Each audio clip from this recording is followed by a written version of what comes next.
முன்னாடி பார்த்தீங்கன்னா கிட்டத்தட்ட ஒரு 3-4 வருஷத்துக்கு முன்னாடிலாம் இதெல்லாம் ரொம்ப பள்ளமாக இருந்துச்சு. பள்ளமாக இருந்துச்சுன்னா ஒரு வெளியே போகவோ இல்லை மற்றது லேடிஸ் எங்கிட்டும் போகவோ இடம் இல்லாமல் இருந்துச்சு. பூரா வதியும் கிதியுமாக இருந்துச்சு. அதனால் அப்போ பார்த்த அளவுக்கு இப்போ வந்து இந்த இடத்துல வந்து அவர் வந்து இத்தனை நாள் வந்ததுக்கு பிரதீப் பாட்டீல் வந்து பார்த்துட்டு போனார். யாரும் எதுவுமே ஆக்ஷன் எடுக்கலை.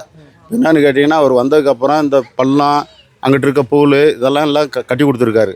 அதே மாதிரி ஸ்கூலு வந்து தமிழ் ஸ்கூலு கவர்மெண்ட் ஸ்கூலு எல்லாமே இருக்குது. எல்லாம் அவர் மூலியமாக செஞ்சது தான். யாரும் கோயில் கட்டி கொடுத்துருக்காரு. சில பேர் சொல்றாங்கன்னா ஒரு வேலையுமே அவர் செய்யலை. அவர் செய்யலைன்னு சொல்லி சில பேர் பிடிக்காதவங்க சொல்லுவாங்க. பிடிச்சவங்க யாருமே சொல்ல மாட்டாங்க. ஒரு கணக்கு வச்சுக்கோங்க. சில பேர் அவரை வெறுப்புன்னு சொல்லி அந்த மாதிரி சொல்கிறாங்க, பண்ணல அப்படின்னு. ஆனால் நம்மளை பொறுத்தவரையிலும் காந்தி நகரை பொறுத்தவரையிலும் இத்தனை பேர் வந்ததுக்கப்புறம் அவர் தான் இது வரைக்கும் வந்து எல்லாமே செஞ்சுட்டு இருக்காரு. இன்னைக்கு டேட் வரைக்கும் வேலை ஆகிட்டு இருக்குது அவரது. ஆனால் சொல்கிறவங்க சொல்லிட்டு போகிறான். சொல்கிறவங்க பேச்சு என்றைக்குமே வந்து இதாகாது. அவர் தான் இன்றைக்கி வரைக்கும் செஞ்சிட்ருக்காரு. அவரால் சொல்கிறவங்க சொல்லிட்டு போகிறாங்க. எங்கள் ஆதரவு வந்து அப்துல் பாய்க்கு தான். ஏன்னா அவர் 4-5 வருஷமாக அவர் வந்துகிட்டு இருக்காரு. இனிமேலும் அவர் தான் வரணும்னு சொல்லி நாங்கள் கடவுளை வேண்டிக்கிறோம்.